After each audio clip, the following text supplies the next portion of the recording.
J'ai toujours eu beaucoup d'attirance pour l'art, pour le dessin. Je dessinais pas très bien, mais j'aimais bien le dessin et j'ai toujours gardé beaucoup d'affection pour le dessin, la gravure d'une manière générale, beaucoup plus que la peinture proprement dite. Mais j'avais un milieu familial très, très branché dans les arts et j'étais percé là-dedans, oui, alors incontestablement, mais dans les arts, généralement littérature. Mon père était un érudit à ce niveau-là, et dans la peinture, qu'il aimait beaucoup, et alors on faisait tous les musées, et toutes les expositions, et j'ai eu une très bonne éducation de ce côté-là, au niveau des arts, oui. C'est encore une histoire humaine, ça. Si on veut aborder l'histoire des caves du manoir, je pourrais la commencer par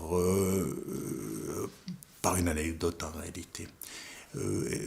Ont été fondés en 1900, à mon avis, 75, les caves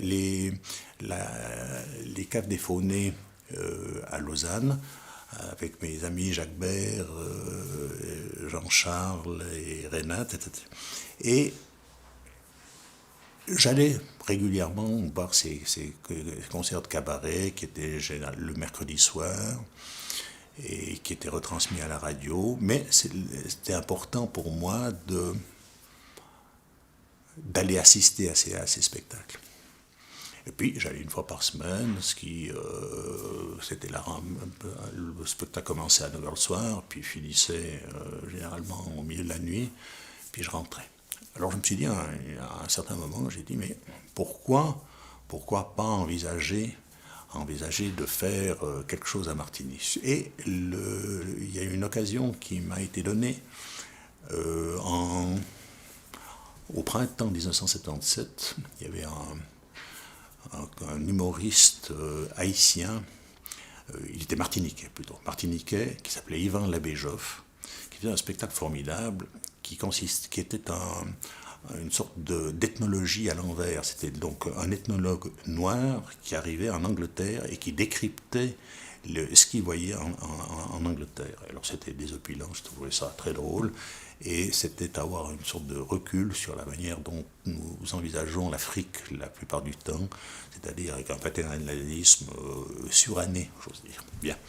Et alors, il arrivait par exemple, il disait, ce matin, je suis allé faire une grande messe avec beaucoup de monde tout autour d'une sorte d'arène dans laquelle il y avait un terrain plat vert, et il y avait des lignes dessus, cabalistiques, et il y avait 11 personnages officiants qui étaient en rouge et les 11 autres qui étaient en vert avec des lignes blanches. Au milieu, il y avait le grand prêtre avec une chemise noire. Tout d'un coup, il siffle dans un sifflet et il se met à pleuvoir. Et enfin, c'était comme ça pendant les 2 heures.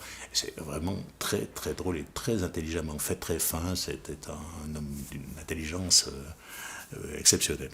Et alors, à la fin de son spectacle que je vois donc à Lausanne, il me dit, je reste encore quelque temps ici, est-ce que tu pourrais pas me trouver une date, quelque chose, une salle?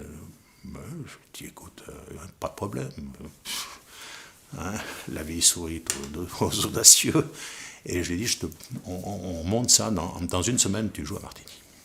Alors j'ai été voir, à ce moment-là, la seule grande salle qu'on avait qui était disponible, c'était au Grand Quai, chez Fröhlich.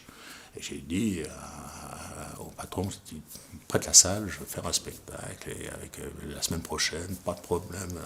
On a fait, Martini, j'ai rempli la salle, les gens étaient ont adoré évidemment, ils ont rigolé, ils m'ont dit surtout, quand tu veux.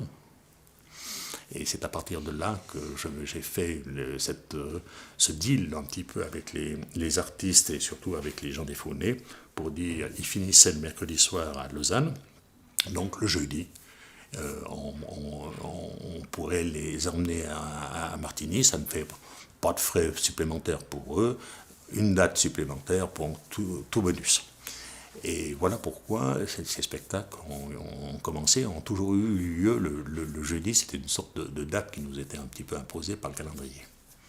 Voilà comment arrive. Et puis, en plus, moi j'ai eu du plaisir. Je disais, comme ça, j'ai pas besoin d'aller à Lausanne tout le temps. Et je peux voir les. En réalité, j'ai toujours continué à aller à Lausanne chaque fois pour aller voir les spectacles à l'avance. Puis après, je les revoyais après à Martigny quand ils venaient ici se présenter.